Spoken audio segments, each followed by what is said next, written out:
शिवाय नमः शिवाय नमः शिवाय नमः शिवाय। आज का इस हिंदी कालांश में आप सभी का स्वागत तथा अभिनंदन। आज हम पढ़ने जा रहे हैं एक सुंदर और प्रेरणादायक कविता जिसका नाम है एक बूंद।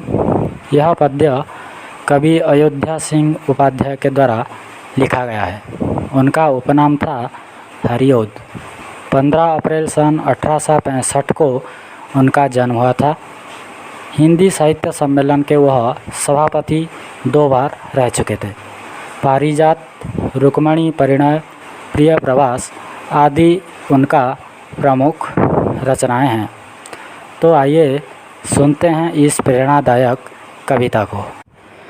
ज्यों निकल कर बादलों की गोद से थी अभी एक बूंद कुछ आगे बढ़ी, सोचने फिर यही जी में लगी, आह घर छोड़ कर मैं यूँ खड़ी, देव मेरे भाग्य में है क्या बदा, मैं बचूंगी या मिलूंगी धूल में, या फिर जल पड़ूंगी गिर अंगारे पर किसी, चूँ पड़ूंगी या कमल के फूल में, बह गई उस काले की ऐसी हवा, वह समुंदर और आई अनमनी,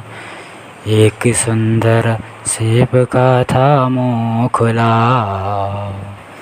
वह उसी में जा पड़ी मोती बनी, लोग यूं ही हैं झिझकते सोचते, जबकि उनको छोड़ना पड़ता है घर, किंतु घर का छोड़ना अक्सर उन्हें बूंदलों कुछ और ही देता है घर। आइए जानते हैं कुछ कठिन शब्दार्थों को। ज्यों जैसे ही, गोद यानी कि क्रोड़ या उछंग, बूंद जल बिंदु या जल का कतरा, जी मन हृदय, भाग्य नसीब तकदीर या किस्मत, काल समय, सीप मुक्ता लौ की तरह, कमल पद्म या पंकज, चू पड़ना टपकना या गिर पड़ना, अनमनी अन्यमनस्क, झिझकना दुविधा हिचकना या ठिठकना, अक्सर प्राय या अधिकतर। आइए अभी हम समझते हैं इस पद्य के भावार्थ को। ज्यों निकलकर बादलों की गोद से थी अभी एक बूंद कुछ आगे बढ़ी, सोचने फिर यही जी में लगी, आह घर छोड़कर मैं यूँ खड़ी। जैसे ही बूंद अपने घर से अर्थात बादल की गोद से निकलकर ज़मीन की तरफ आने लगी, उसे अपने निकलने पर पछतावा होने लगा। वह सोचने लगी, मैं घर छोड़कर क्यों निकली, अगर मैं घर छोड़कर नहीं निकलती तो अच्छा होता, पता नहीं अब मेरे साथ क्या होने वाला है। बूंद इस सोच में पड़ गई।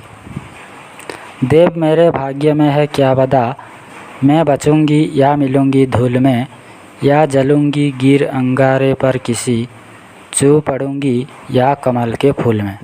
बूंद सोचती है, पता नहीं भगवान ने मेरे भाग्य में क्या लिखा है, मैं बचूंगी या धूल में गिरकर सदा के लिए नष्ट हो जाऊंगी, या फिर किसी अंगारे पर गिरकर भस्म हो जाऊंगी, या किसी कमल के फूल के ऊपर चू पड़ूंगी।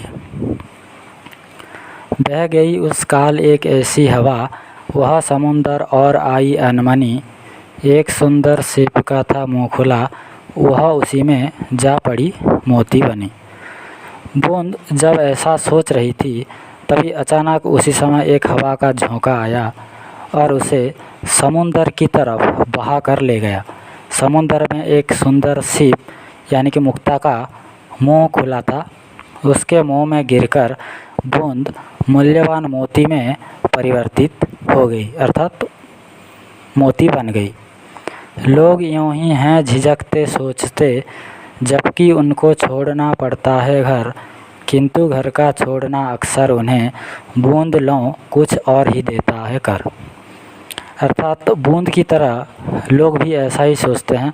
वह आगे बढ़ने के लिए झिझकते हैं, डरते हैं, उनके मन में बुरे विचार उत्पन्न होते हैं, लेकिन अक्सर उनके साथ कुछ अच्छा ही होता है, जैसे बूंद के साथ हुआ। बूंद सोचती थी और बाद में वह मूल्यवान मोती में परिवर्तित हो गई। इस कविता से हमें यह प्रेरणा मिलती है कि हमें कभी भी कोई भी कार्य करने से पहले घबराना नहीं है, साहस के साथ आगे बढ़ना है, ताकि हम सभी कार्य में सफलता प्राप्त कर सकें।